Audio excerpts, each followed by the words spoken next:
Hey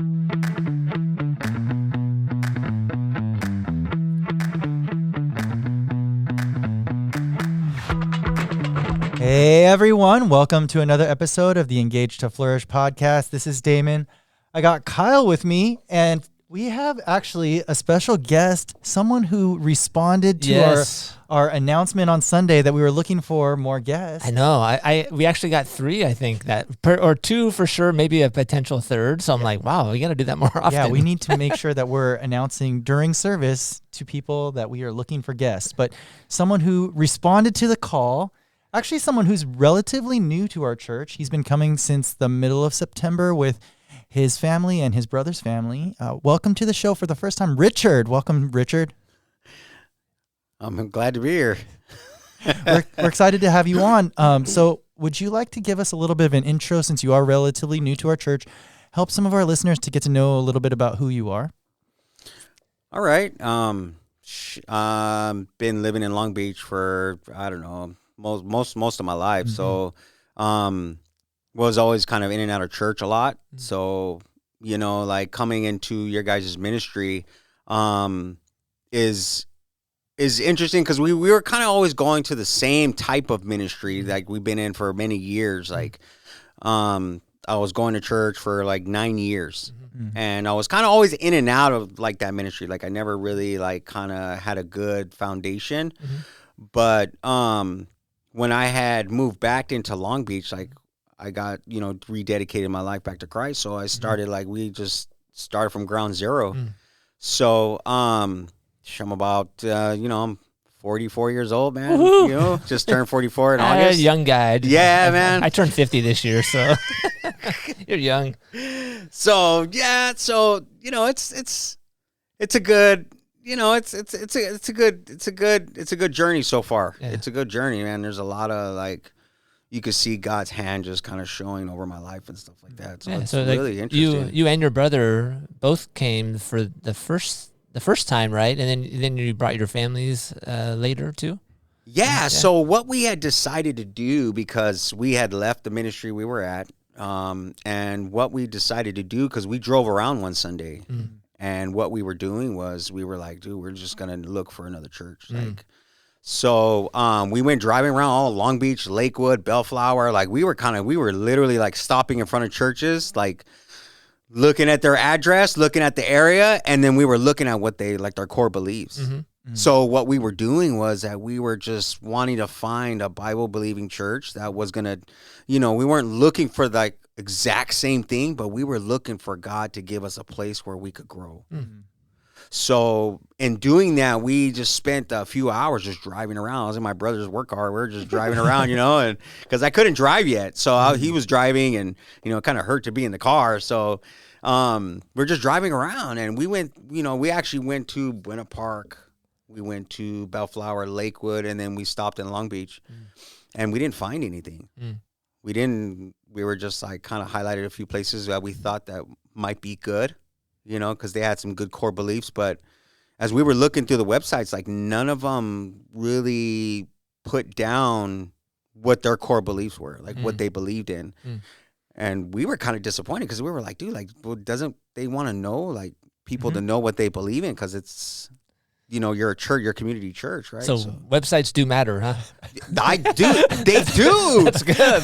They do. Well, they should, because sometimes we wonder, how much time should we put into it? And then sometimes we forget about it. So, yeah. Man, because it's a good reminder. Yeah. So, and then we ended up we kind of just left it at that, the day. So on that Sunday, I was kind of sitting down in my room, and I was just kind of watching TV, and my brother sent me your guys' website. And he was like, hey, just, kind of go through it and see what you think. He's like, let me know. And I was like, okay, for sure. So that's when I pulled up the YouTube. And I was like, I'm going to see what they're preaching, because this is something that, I want to get my family into something. So I didn't want to just land in a place and then land in another one and then land in another one. Yeah. So and we were really praying for God to give us a place that we need to be, that he's going to be. So what we did was I went through the message, and Pastor Barry spoke on 1 John. And I was just like, I was flabbergasted. Like, I was like, man, this is great. I was like, man, I text Tony right away. I text my brother. I was like, dude, you got to see this, man. This is off the hook right here, man. This is what I'm talking about. And he checked it out, and then he goes, I listened to the message, and he goes, man, they teach really well. And he's like, man, they're really about it. Like, so he goes, you want to go ahead and go visit? And I was like, let's go. Cool. Let's go see. So we kind of just put our minds together. And he's like, well, instead of just taking the kids, he's like, we need to go really see. You know, I was telling you about, you know, my brother, like, you know, he's he's a thinker, you know, so he's like, we really need to go see. So we're going to kind of leave the kids at home, and then we're going to go and check it out. So I was like, man, that's fair. I was like, we could do that, you know. So I had my daughter kind of watch the two boys. And then my brother, his wife now, kids were being watched by their grandma or whatever. And then we came. Yeah. And, like, my brother Anthony was crying. Like, he was crying. And, like, we sat there in the service, and I was just like, dude, like, you could feel the presence of God in the room, in the sanctuary. Like, it wasn't anything that was manufactured, but it made enough for us to go and talk to Pastor Barry, because we weren't going to say anything.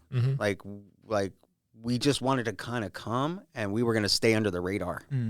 So that was kind of our plan, you know? And then, so, my brother comes up to me and he's like, dude, you want to go talk to the pastor? And I was like, yeah, I guess I'm down. Like, let's go. Like, you know, because what we needed to do was, we came under kind of such heavy circumstances that we didn't want to just show up in a church and then just drop everything on the ministry or drop anything on the pastor. It was like, you know, we were really like kind of just trying to stay under the radar. We didn't want anybody to know anything. So, but he just like was like, let's go talk to the pastor. And he went over there and talked to Pastor Barry, and he pulled us in the office, and we began to kind of just unpack everything for our two families. Yeah, I think I know there's a lot behind that story, so that maybe in the future we could unpack some of that. But I know Pastor Barry was super appreciative of you guys and your forthrightness of just being honest and wanting to kind of honor our ministry by not just, like you said, just dumping and bringing stuff that we weren't aware of. But I know he was really appreciative of that first reach out that you guys did. But I kind of wanted to, I thought it'd be a good opportunity to shift into what we talked about before we started recording, because then coming to our church, God highlighted something to you that, this is different than the ministry you came from. So I thought it'd be kind of cool, even for our people that normally listen or attend, just to hear, like, what was it that was different when you started coming to Catalyst? Like, what stood out to you?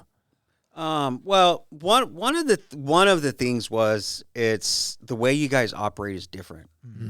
You know, kind of, I don't want to say free spirited, because that's kind of weird, but it can be taken that way. Yeah, you know what I'm saying? Like, because that's not what the Word of God says. But one of the things, though, is like, you guys let the Spirit operate freely. And it's not in a way that you would think like, hey, like they're super charismatic. That's not what I mean. What I mean is, like, you guys allow God to minister to the heart. And by that, it's Word of God. You know what I mean? Like, when you guys bring across, like, you know, last Sunday, like, you guys brought Pastor Robert in from, and the thing was, it was like the way he ministered, like he ministered to the heart, even though, like he said, he's a theologian at heart, right? He's a philosopher. He's a philosopher, So he's like, you know, he's a thinker, you know. So, but he allowed God to minister in a way that would draw you out and lead you in a direction that you need to go. You know, he allowed God to minister to your heart, not something that really kind of just felt good, but that was a byproduct of what he was ministering about. Mm-hmm. So saying all that to say this is like, we're not used to that. Mm. We're not used to that. And everything that we came from is you're taught on structure. You're taught on, you're supposed to do this. And then this is the effect that it has when you do that. Yeah. Right. But it's first being like, you're being led to do that. And then you get the permission to do it. Mm-hmm. That's the kind of structure you come from. Yeah. That's what you came from in the previous ministry. Yeah. So that's kind of like, it's coming to a new ministry that operates different. Mm-hmm. You know, you guys allow the children to be free in God's house. Mm-hmm. You know, that was one of the things too. We were like, oh my God, dude, there's kids everywhere. Like, this is crazy. Like, it can be. Yeah. Yeah. But you know what? The next service, like Pastor Barry was like, it's okay. Mm.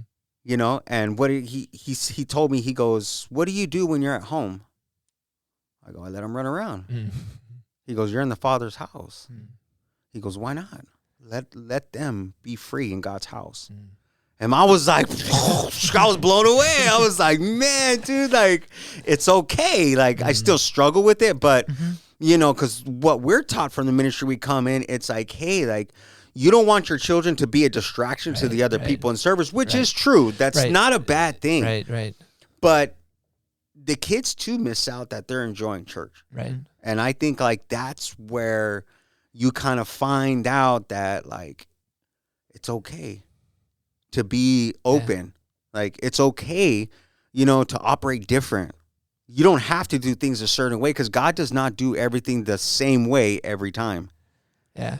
You know, and I'm learning that in your guys' ministry too. Like, yeah, we operate in that tension, right, Damon? Because we operate in the other part of having that some of the structure and respect and not being a distraction. So the freedom is good, and so freedom is one of our values. Spirit-led is one of our values, our core values. But along with that, then there's another side that we have to learn to balance with. So it's cool that you picked up on those values of ours.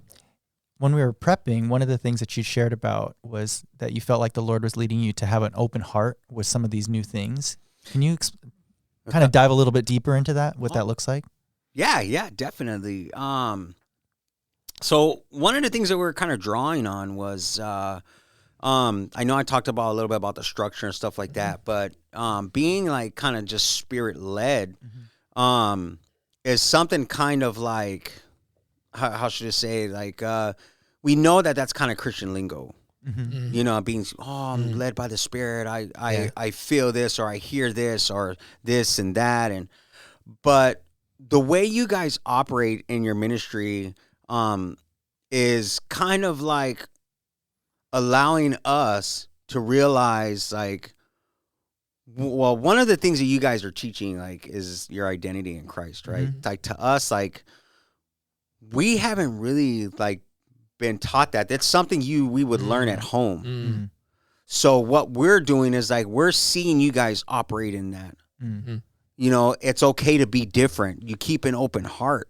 And that's where, like, God is helping me in a new ministry, and in our ministry now is great because, like, I'm seeing not only just, like, God operating, but you see God's people, like, operating in love. Like, you know, that was one of the things that we were just like, dude, these are such nice people.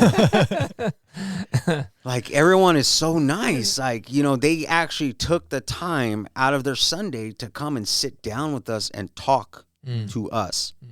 You know, we've had a few people, like, you know, what do we just have? The generation service, right? Oh, the lunch at the sports basement. Yeah, man, that was great, man. That was fun, huh? That was great, man. Like, you know, I'm playing pickleball. I don't know what that is. You know what I mean? Like, I didn't know. I never played pickleball before, but they invited me to go play. Like, you know, that was nice. You know, I'm used to playing basketball, you know, but, you know, I'm getting old now, but, you know, so, but. Damon's a basketball player. So, yeah, you're a ball player.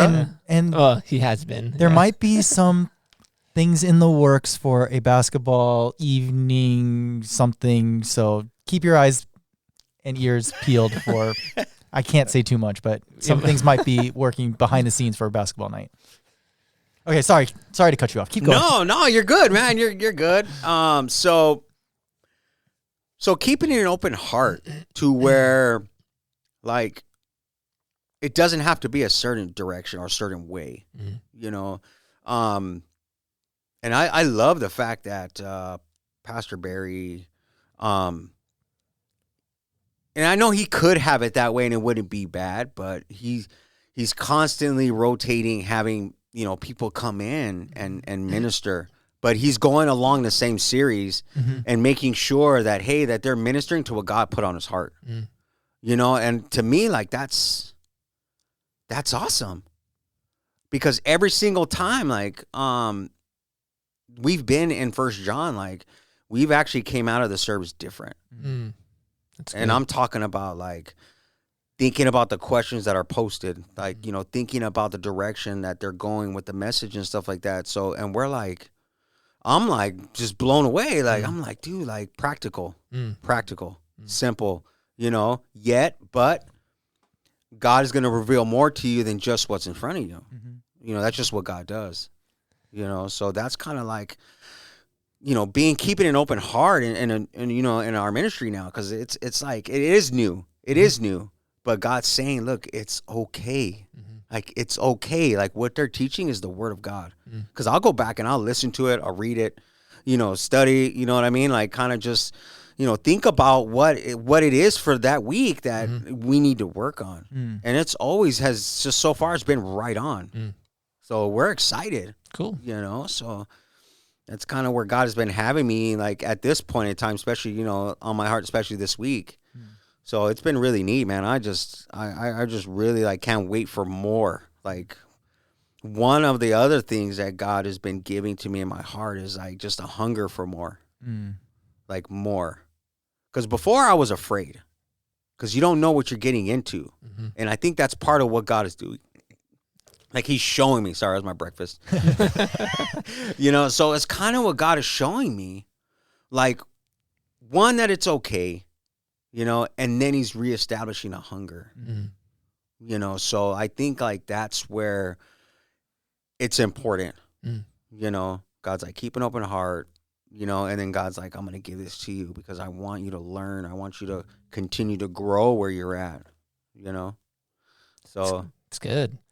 It's interesting thinking of kind of back to when you started coming. You've heard like five or maybe 6 different voices on Sunday morning. So, yeah, I mean, Pastor Barry's been up there a few times, but yeah, we've definitely in this series, he brought in more voices, and some of it is, you know, it's shouldering the load with him. But then some of it's to try and raise up and build up new people to be able to step into those roles. So, oh yeah, definitely. I think, like, that's great, because one of the things is too is like, and the ministry came from too, like, hey, like, it was the same way. Yeah. You know, that's where, like, you know, my brother was like one, like, we used to preach, like, you know, he first, you know, he's always kind of been like the pastor's, like, you know, right-hand man. Yeah. And I was in that way too, like, kind of being raised up, like, you know, hey, like, I was starting to preach more often. So it was like I was studying more, like, trying to read more. So it was like, I understand that whole, like, you know, build that discipleship. So, you know, one day they're going to be able to take things over in the ministry. Like, that's really important. Yeah. Yeah. And so this last Sunday was a different voice. So Pastor Robert, we usually have him speak a couple times a year, but he when he's in the States, Catalyst is his home church, but he's in Cambodia at least like 6 months out of the year, and then Korea sometimes, and then he's here. So it was good. You gotta hear him. And so I thought, yeah, we could jump into a little bit of that part. What do you think, Damon? Okay, I'll give something that stood out to me from Pastor Robert's, which Richard wouldn't know, but I was a little disappointed on Sunday because so Pastor Robert is known for different sayings, and one of his sayings is there's 2 kinds of people in the world, and then there's, you know, someone that listens to our podcast or someone that doesn't listen to our podcast, right? Or someone that's run marathons and he takes out like 18 medals. He's run like 18 marathons, and then those that haven't run a marathon. And so then it's like Yeah, so when he does that phrase, people start laughing usually. Yeah, because they're anticipating it. Yeah. So the more you hear him, the more you'll hear some of his phrases. But I was a little disappointed because Pastor Robert didn't use his trademark his phrase. trademark. There's two kinds of people in the world. So it's he uses it so much that we actually made a T-shirt with his face on it that said that on the bottom of the T-shirt. Wow. Yeah, there's two kinds of people. So it was kind of funny this week because one of the people at church that has that shirt wore it to church on Sunday. That's a good day to wear that shirt. And then he didn't even use it. But did he notice it? Did he notice it? You guys know if he I don't noticed know. I don't know if he noticed it, but Yeah. I noticed he left kind of quick on Sunday though too. Yeah, they had somewhere else to get to. Yeah, poor guy, man. Because I was all running after him after service because I wanted to go like shake his hand. You know, I was like, dude, this guy is phenomenal. Yeah. And then he was already downstairs out the door. I was like, I'll come back upstairs. I mean, so we're actually really blessed. He's actually a pretty big wig in the international community and the Korean community and stuff like that. Like he's a big name. And when he first started coming, I think Barry knew him a little bit, like secondhand because of somebody else that knew him. But really we got to know like, oh man, he's such a nice guy. His wife is so special too. Like they're such great people that it's such a blessing when they're actually here in the States. It's so great for our church that they're around. So his wife was the one that got up, right? And started praying, right? Yeah. He was like, I forewarn you. Yeah. And dude, she was right on, man. Yeah. She was right on, man. You could just tell. Like I was like, oh my God. Like, dude, my wife was just like crying, bro. Like, you know, and she's just like, you know, and it was powerful because she was praying for her. Yeah, that's cool. You know, so it was neat, man. And I think that's something that's really special about when they minister is that they minister together, right? And just shows his heart for his family that they're able to minister together pretty regularly. I mean, that's not an unusual occurrence for him to preach and then her to come up and pray. So that's pretty cool, man. That's neat. But it just shows that, you know, they got the same heart. Yeah. You know, they are one flesh. Like they get up there and they minister, you know, so that's neat. Like that, I think that's great. So he did have some of his trademark humor and sprinkled in. He has those good that dry sense of humor where he'll say stuff and then it's like we were busting up. We were talking about the Matrix, man. We were dying. Man. I was like, what? But I thought one at the beginning, I was like, it's so simple. But he's like, yeah, 2/3 of God's name is go. I'm like, hey, what's he talking about? I'm thinking like what the Hebrew. And I'm like, oh, G-O. That's all. I'm like, oh, okay. And then I'm like, all right. And then he started talking about it. I'm like, oh, it's so funny. It's so simple, but it's like, oh yeah, he doesn't tell us to just come. He tells us to follow, right? It's like, don't just sit at my feet. And I was like, oh my gosh, he's so good with those kind of like something that could be so simple, but then he like brings like a depth or a profoundness. Like, oh yeah, that was so simple, but that hits hard. That's the philosopher in him. Yeah, for real. Like I was like, yeah, he does. He's like, Jesus said, follow me. Like, you know, he's like, because you're going somewhere. Yeah. Yeah, right. So how about you guys? That was one for me, Damon or Richard. Do you guys have one that stood out to you? Well, I was just going to say that 2/3 of God is go, and then you stole it, which is normal. That's not unusual for Kyle to steal my thunder, but you got to jump in earlier, man. How about for you, Richard? I'll think of something else because he did say a lot of different things. So I'll think of something else. Richard, why don't you share what stood out for you? You could use the Matrix if you want. Well, one of the things that he spoke about on Sunday was he was talking about like how God would minister, you know, and he was talking about that relational conversation that you would have with God, right? So he talked about that. And right there was the highlight right there because he said when he was reading over the passage a few times and he said that freedom spoke to his heart. And he goes, sometimes you're going to have to pray over the message or what you're reading and allow God to speak to your heart. So you have to have a still mind. One is you're ready to listen. And I was like, dang, that's important, you know? So it's like, don't just have music on. Like, that's where God was kind of telling me, like, don't always have music on because I always have music on all the time. I always listen to music. And he's just like, you know, be ready to hear and to listen, you know? So you could tell he's that type of guy where he's ready to listen. So God speaks to his heart. He says the word that God was bringing to his heart was freedom. And that's how he put his message together, you know? So I thought that was like really interesting. And then, I mean, for those that weren't in the service, he actually read the passage, didn't put it up on the screen, asked people just to kind of quiet yourself. And then, like, what is God like highlighting to you, right? And the one thing that God highlighted to me was the word burden. And that word was actually in the passage, you know. So God began to kind of just let me think about that for a minute, you know. So I was listening and just like, okay, God, so what is it about this burden like that that's so important? Like, what is it? Like, is it a burden that you're supposed to have for the things of God, or is it a burden that for you? You know what I mean? Because it's in the passage, it's so important that the things of God are not a burden to you, is what the passage said, right? So like that kind of just spoke to my heart like a lot. So like wanting to just do more for God, and then doing things for God is not a burden. You know, your desire to want to do things for God and for his glory shouldn't be like, I feel like I have to do this. Well, that's what I was going to say. It can be sometimes if you're that's the sacrifice. If you're approaching it the wrong way. Well, yeah, that, but I mean, but even if you do it in the wrong way, it becomes an unhealthy burden because it's like a performance or an earning or that kind of thing. But you know what? Yeah. Now that you mentioned that, coming from a previous ministry, like my heart was so like tired. Like we were exhausted. Like we were, you know, pioneering ministry. So,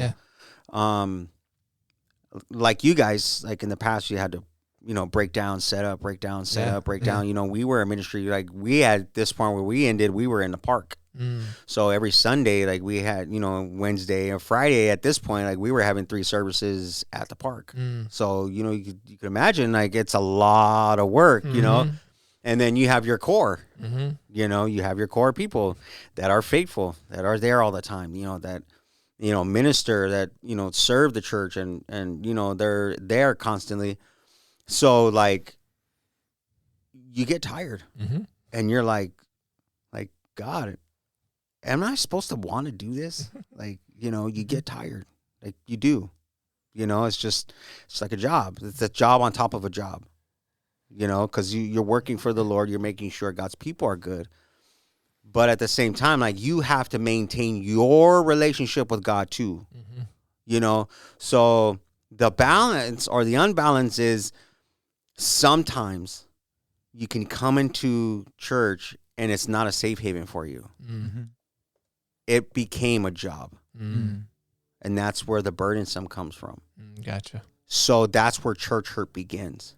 Because no longer is it a sanctuary where you can come and hide in the presence of God, but it becomes a job or it becomes a work.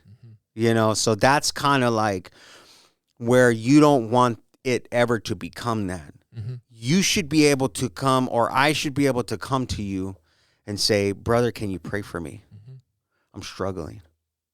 You know, so that's important because we need rest, right? Jesus had to go and get rest all the time. Yes, he was God or is God, you know, or, you know, he had to go and connect to the Father. Like he would always take time and go find rest, you know, so coming from a ministry like that, like I believe like that's important. Like, you know, you have to, like, for sure. You necessarily have to, you know, if I need counsel, where am I going to go to find it? You know, if that makes sense. Like, you know, AI. Yeah, you know. I mean, nowadays that's where people are pushed it's just to. easier Right? if I don't have to. I just look it up and see what they give me. I'm like, oh my God, you know, like, dude, digital. Sorry, I don't want to get us off on a tangent on that one, but I just man, this is bad. I mean, I think when we were talking beforehand, you'd said that, you know, at our church, one of the things that we talk about a lot is our identity in Christ, and I think that's one of the things that, you know, as our foundation and understanding, you know, what our spirit really wants, and our spirit desires the things of the Lord and our flesh desires the things of the world, right? And so it's, are we going to submit ourselves and what we do to our spirit, which wants to do these things for the Lord, Or are we going to continue to live out of the flesh, which is saying, oh, this is work, this is a job, this is a burden, this is right. And the enemy's trying to get us to live in the flesh, but the Lord is saying, no, walk in the Spirit, walk in the Spirit. And then our perspective and our attitudes will, when we're aligned with our spirit, will be like that. This is my sanctuary. This is the place where I want to come to. I want to be there. I want to grow because I want to. I know who the Lord is. I know who I am in His sight, and all I can do is worship and praise and receive from the people that are around me that are doing the same thing.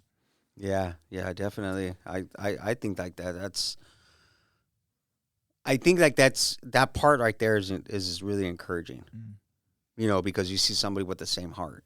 You'll see somebody with the same desire, you know, because it feeds into that fire. It's just like, you know, what does that passage say in Proverbs, that iron sharpens iron, right? We know like somebody, hey, like that friction is going to give you something that you need.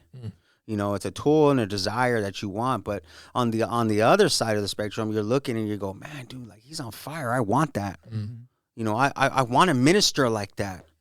You know, I want people to hear what God did in my life. Like that's important, you know? So that's kind of like, I think like, you know, something that, you know, it's in my heart's desire one day, you know, cause I see you guys, you know, who was it? The youth, I forgot. Brett. Yeah. He went up there not too long ago either. Yep. And he was he ministered really well. Just so you know, he was usually our third wheel. Like he was, because he did the screen printing stuff that I showed you earlier. Oh, okay. So he would be here usually, and so he would be the one on the podcast a lot of times. Yeah, but yeah, no, Brett's got a unique perspective on life just from his experience, but the way God's shaping his heart and using him, it's really cool. It's powerful, man. It's powerful, man. I really enjoyed his message and stuff like that too, and then to know. Like what he does, like he ministers to the youth, you know. So like that was great, man. I just thought that was awesome. Well, I thought like speaking of that, like before we were recording, you mentioned that word burden, like, and you were wrestling with it, but then it kind of revealed a burden that you have in your own family. And do you want to share a little bit about that too? Yeah, sure. One of the things though, was. My concern is for my daughter. Like she's 14. Yeah. Her name's Julie. She's a great kid, man. She's you know, she's a straight A student. She's, you know, she loves school. Like that's her priority in life right now. I love seeing her. She's her personality. She gives off a great impression. Like she's just a people person. She wants to like, I don't know. It's just, you know what? It's almost scary because it's like in that way, she's a split image of me. Like, cause I love to engage with people. Like, you know, like that's why I'm like, you know, I was kind of nervous coming here today, but one of the things I was like, dude, I get to like just talk to these guys about, you know, spiritual things. Yeah. You know, I love to have a conversation. Like, you know, I love talking and having a good time and stuff like that. Really? No, man. Like, so it was like, man, like, so she's like that. But you can kind of see now that she's in high school, you kind of see the pressure influences kind of just like starting to kind of just call her and grab her attention. For sure. You know, she's all about, of course, like a teenager would, is all about friends. Yeah. You know, so, you know, you kind of look at that and you go, man, I need to direct her in a way that she needs to go, because we need a foundation so that she can, you know, that can be built on later on. That's what the Word of God says, right? You know, you teach your kids in the way of the Lord, so they, you know, when they get old, they will return to it, right? Because there's a season where they're gonna go through some things, right? You know, so, so my daughter like started bringing some of her kids, you know, not her kids, but her friends to, you know, some kids start bringing them home, right? You know, so there's a couple of friends that she brought. It's mostly just one friend right now, but she brought another one to the house. And I was just like, you know, so she's in marching band, so she plays like two instruments. Okay. So she does the mellow, and then she plays the French horn. Oh, that's a tough one. Yes, dude. And she is so into this thing, like. You know, and at first I was so indifferent to it because there's no kind of music foundation in my family whatsoever. As a matter of fact, I'm like fighting against it. Like, I'm like, Julie, just go in and shut the door. Like, just go play. Like, we want her to excel. Like, there's no question about that. But you're just like, dude, I don't want to hear this right now. Like, this is crazy. Like, so she started in 7th grade, and she's been playing ever since. So this is her 3rd year playing it. So, and you could see just her just starting to excel, starting to just love it. So now, she's playing a similar brass horn. So she's got the mellow now. She's in marching band in high school. So she's kind of going through a couple of things in marching band, and I've been teaching Julie about being a leader, like kind of what it's like to want to be an example, and the whole situation started kind of just playing out where she was kind of dealing with one of her teammates in the marching band, and they were having a bunch of issues. And I don't know if I should kind of get into that, but the whole thing was about her. She was like, she wasn't being a leader, and her leader was kind of going through some hard things. She was kind of having a lot of emotional issues. She, she colored hair, like she's just kind of just, going through some heavy things that you see, in teenagers nowadays. It's all identity thing, so. And I was just like, kind of like Julie was coming home and she's upset and she's frustrated, and she's like, this girl is just not doing her job. And I'm like, well, what's going on? And she's like, she's not focusing. She's not helping me when I need help. She's not doing what she needs to do. And she's angry. She's upset. And I'm like, okay, I found myself kind of getting upset too, because I'm like, I'm listening to Julie and I'm just like, man, like, dude, like this is dumb, like why isn't this girl doing what she's supposed to, and it's like misleading Julie, like, I'm thinking about my daughter, like, hey, like, because what it is, it's not so much like the teachers just kind of teach the marching band and then they go in, they do a routine, and then it's not like that. It's student ran. So the way it works is for each section, there's a team leader. And I kind of started thinking, Julie was at school and I was kind of just in the house and I'm thinking about this kid. And I start to, like, she needs help. We've talked about this. Me and my wife were like, dude, like she needs help. Like, we want to pray for her. So we started praying for this kid.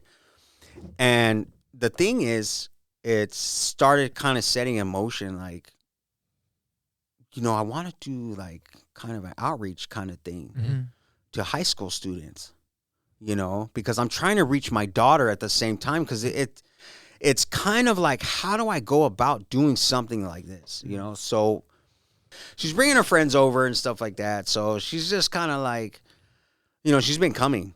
But that burden you have is because there's influences coming at her, and you're wanting the Lord's influence to be in her life, and there's this like competing and stuff like that, right? Yeah. So what the thing is though, so what I wanted to do was, I was like, man, like, how can I reach my daughter, but reach these kids?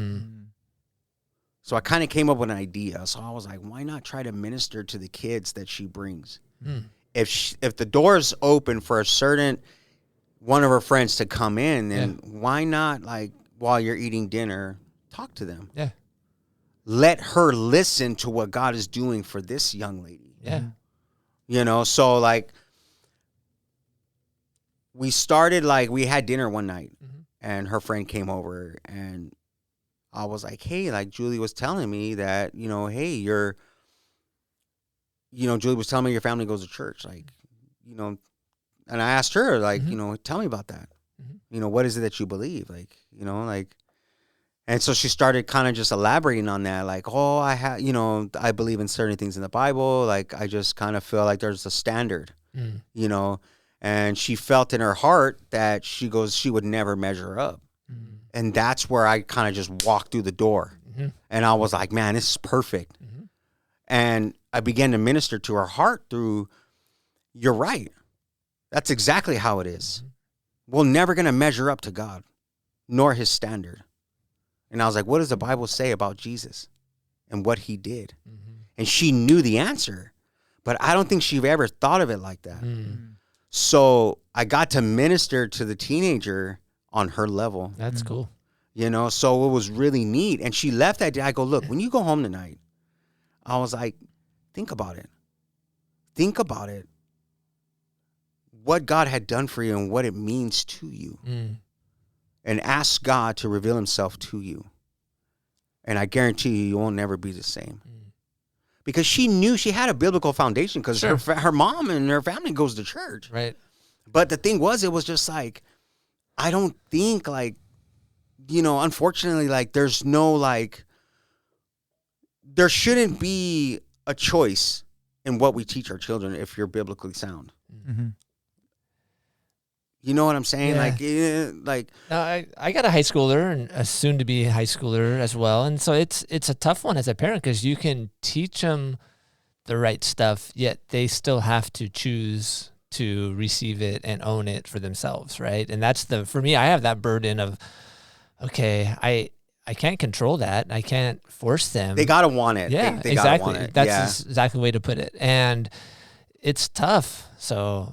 No, I resonate with your burden. I mean, how did Julie respond after? I mean, without getting personal. I mean, but you know what? She was apologizing to her friend because she was like, "He's gonna interrogate you right now," and I was like, "Well," but I'm sure. I hope it didn't come across like that because it was just like it was my heart though. Because I was like, you know, I want them to know who God is. So if you come to my house, I want them to know, like, hey, like they're in a safe place. And I'm sure that girl's spirit felt it because it came from the right place. But, you know, in the flesh, it's awkward. It's a teenager. You know, I get all that. It was like, she was so sorry. She's like, I'm so sorry. I'm so sorry. Like, you know. It sounds like one my kids would have responded to. Yeah, you know. But what's interesting was, like, Julie left. The girl didn't follow her. She stayed at the table with me while me and my wife were there. And my two sons were sitting there, too. They were eating, too. And she stayed there, and she stayed conversating with me. Oh, that's awesome. After. Yeah. You know, so, you know, I at first I felt like I kind of hit a wall. Like, I was like, I got stonewalled, man, you know. But then after, like, God started showing me, like, look, she didn't walk away.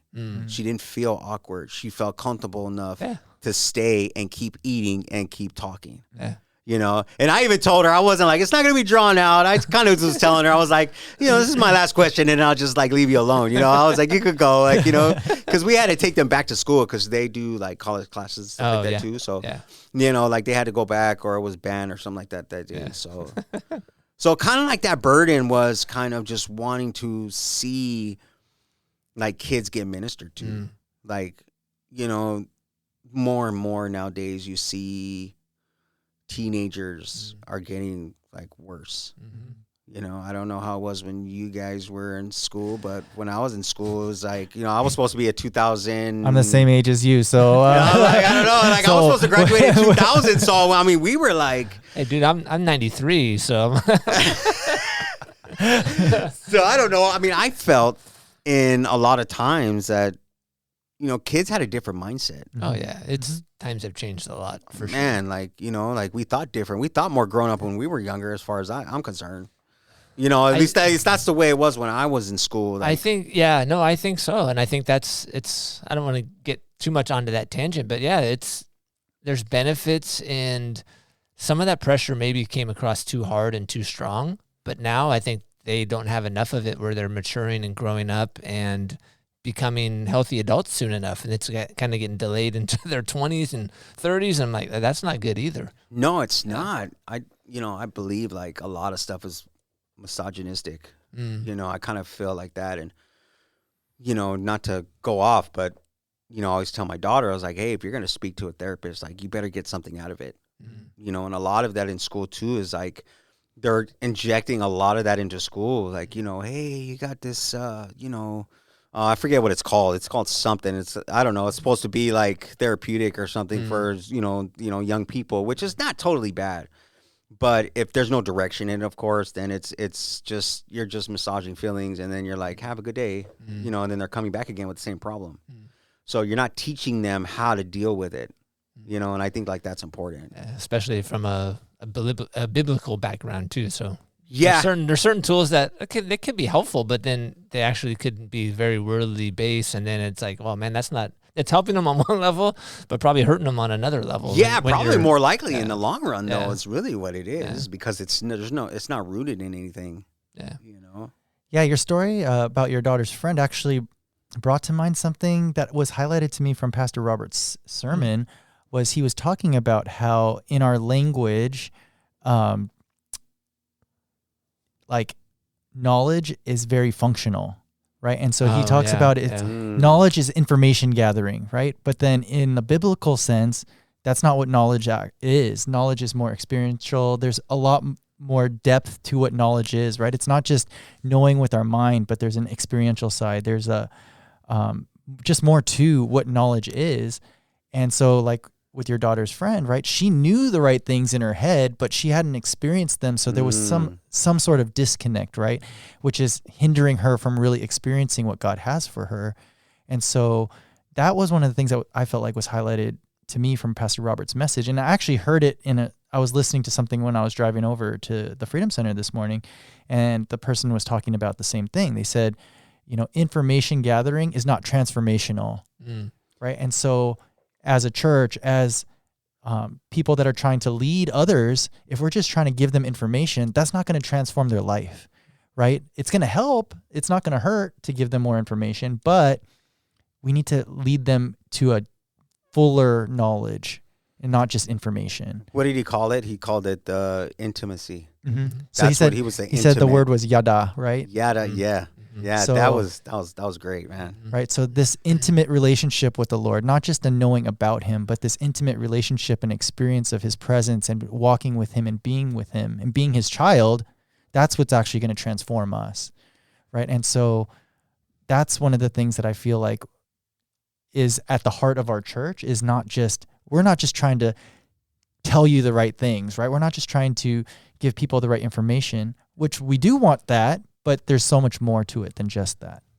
Yeah, because we don't want it to just be answers and thoughts. But I thought it was a good reminder of the different languages. Like the ancient languages had a level of depth that we don't have in ours. And when we just read a Bible in English, it does come across very transactional, very informational. And if you're doing that, it's like, oh yeah, I read the Bible and I got, I'm raising my hand right now. You can't see me, but like I'm guilty of that. Just reading and I'm like, oh yeah, I got stuff out of it. I learned stuff about God, about His Word. But was it transformational? Because did it have more depth to it? Was I able to soak in it and sit with it and ask the Lord, like, hey, what is it that you're trying to show me from this? And get that other layer versus our Western mind is, oh yeah, I got knowledge, I got information, and that's what I need. And so I think it's a good foundation, a good starting place to get the knowledge. But if it stays there, it's going to be like, is it in Hebrews about the babies, having milk instead of meat, right? And it's like, yeah, you eventually got to transition. You're going to just stay. The information part will get you to a certain stage, but that's it. You're gonna just flatten out there. And that's what I thought was really cool about what you were sharing earlier, Richard, is that, your experience has been, when you leave, you're a different person, right? It's like there has been transformation because of not just the things that you're learning, but the things that you're experiencing at the same time.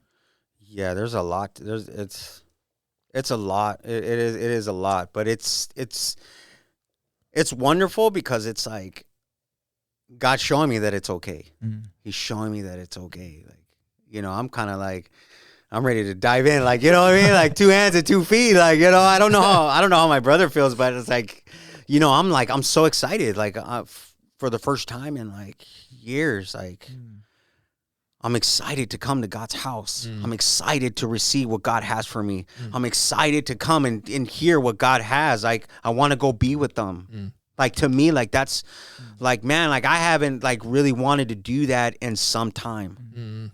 I was excited to see what God has for me, for my family, for my brother, so like it has been like that. It has been like that, and I'm starting to see more and more that like you are in the right place that I put you.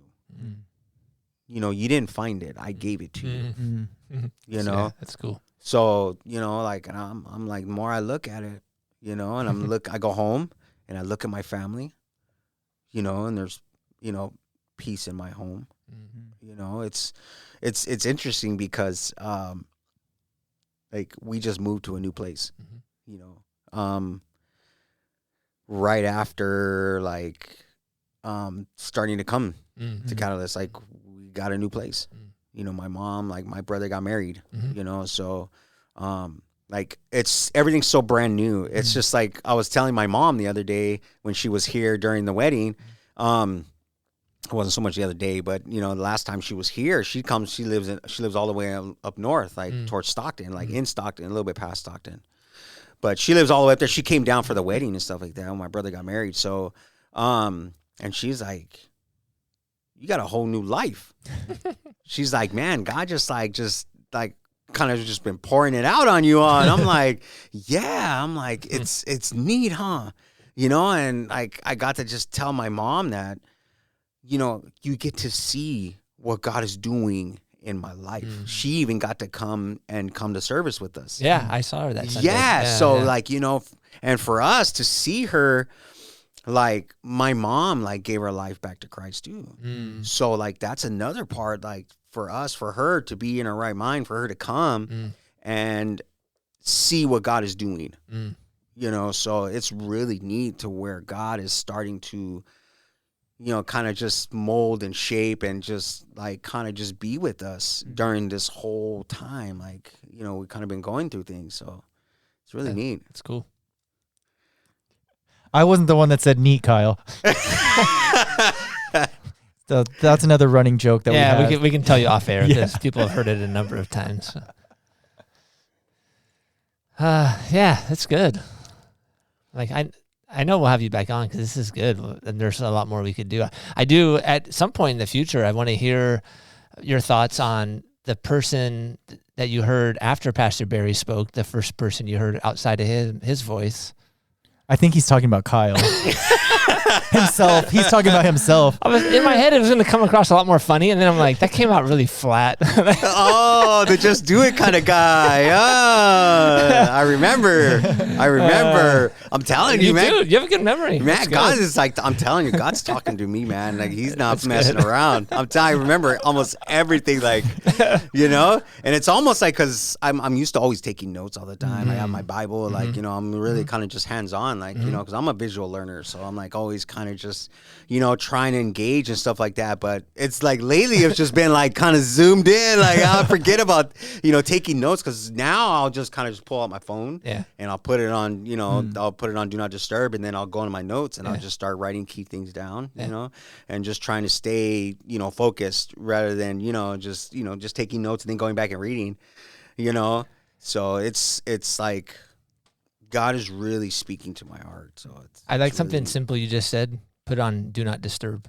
Yeah. Because I think a lot of people they I'll read my Bible on my phone, or I'll take notes. But then you get notices and then you get distracted, and it's like, you shouldn't be using your phone then. So that's a simple guard right there. So I'm telling amen, you, man. Dude. That's good. Yeah, for real, man. Well, mostly because it rings, okay? It just rings, okay? And then it's like sometimes, like, because in the past, like, my brother used to always look at me because I was the head usher in my old church. So, like, it was just like, dude, why is your phone going off during the service? Like, so it was always like, I'm looking for him to look at me, like my phone's like dinging, So it's just like always just put it on Do Not Disturb. So it's just like that way, you get the news broadcast, like going to the service, like, and, and I kind of just always feel like, at least for myself, my opinion is like, I don't want to be distracted. Like, I want God to minister to her, because I do see a lot of people on their phones. So, I don't, so it's like, I'm used to that. Like, hey, man, have your Bible out. Like, are you distracted by the word of God? Like, so. Amen. Yeah. Preach. Yes. All right. Well, we are kind of running up a little bit on time. So, Richard, is there anything that you'd like to share before we sign off? And like Kyle said, we will love to have you come back on in the future. But is there anything that you'd like to leave our listeners with before we end this episode? Before I came over here this morning, I was kind of, kind of praying and asking God, like, hey, like, I wanted to be able to, be on here and allow God to use me to minister to whoever would be listening, and I was reading this morning, and I was reading in Mark, and I was reading about the prodigal son, and we talked about, that intimate conversation that we're having, and Jesus, when he told that parable about the prodigal son, that was his whole engagement to the crowd that he was talking to.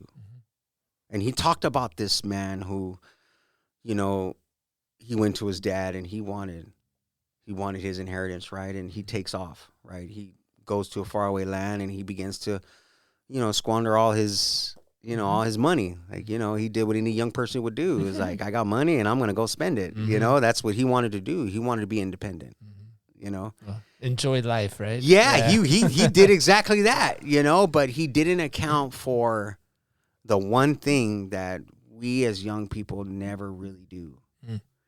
And that's for future events. What happened when he was out there in that country?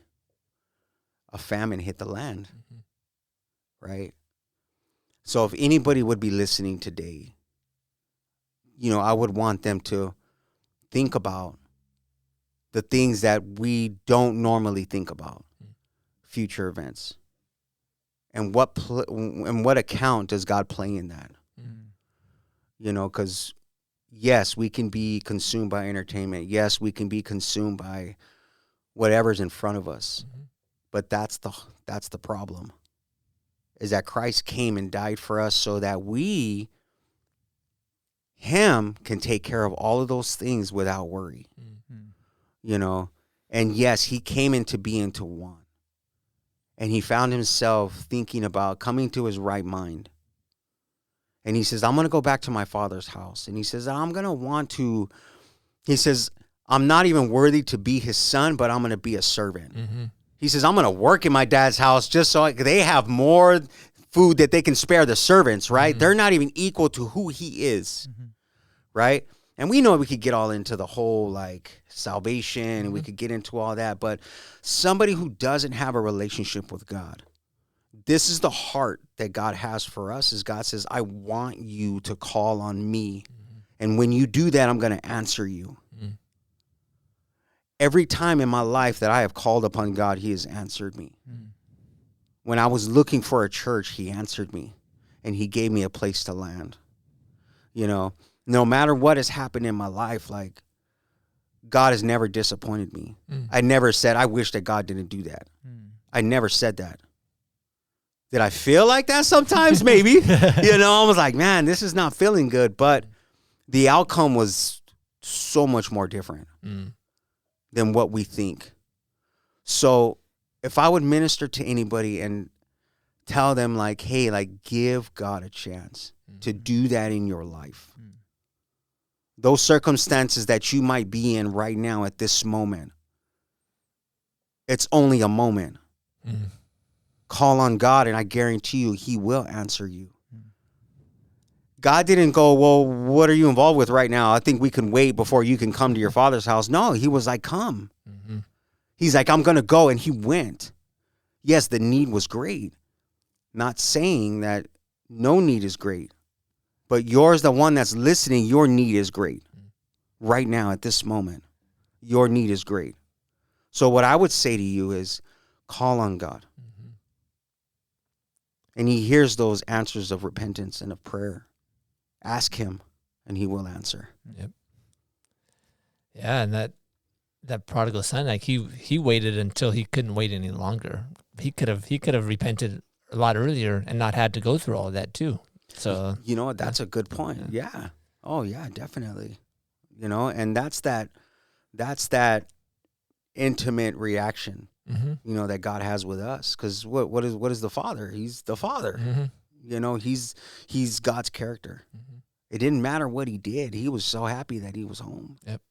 You know, he's going to rejoice over the one sinner that comes.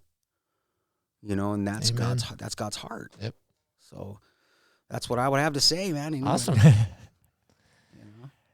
I mean, that sounds like a great way to wrap up this episode. Well, so thanks Richard for coming on. Like we said, you're always welcome. We'd love to have you back on in the future, and maybe get a chance to hear a little bit more of your stories and a little bit get to know you even better. But I just really appreciate you and your heart and your openness to come on and share about your life, your family, and how this experience has been for you the last few months coming to be a part of our church family. You are part of our church family, so hopefully you and your family are experiencing that too. Man, thanks. I do have one quick question. Go ahead. Because this would be for people that might want to come on. Was it hard to do this? Was it painful? Was it scary as you thought it might be? I was nervous. I know. I'm sure you were. I was like, man, my hands nervous. Are sweaty, but no. It's not that hard, right? It actually was really comfortable. Like, I actually could have sat here a little bit longer. Like, it didn't even matter. Like, that's what it's kind of cool because it's a conversational type of ministry. I wanted to get that on recording because then it's me. If I'm doing the announcement up there, hey, people always say it's not that hard. I think everybody comes in and have some nerves, which I get. So, but it's afterwards they're like, oh yeah, that wasn't that hard. That wasn't a big deal. So yeah, it's nice, man. We're not that scary. Cool. It's not till you come your second time we ask the hard questions. Yeah. Oh man, I'm already ready. Like, man. All right. Well, thanks again, Richard. And until next time, may you experience God's heart for you to flourish in every season.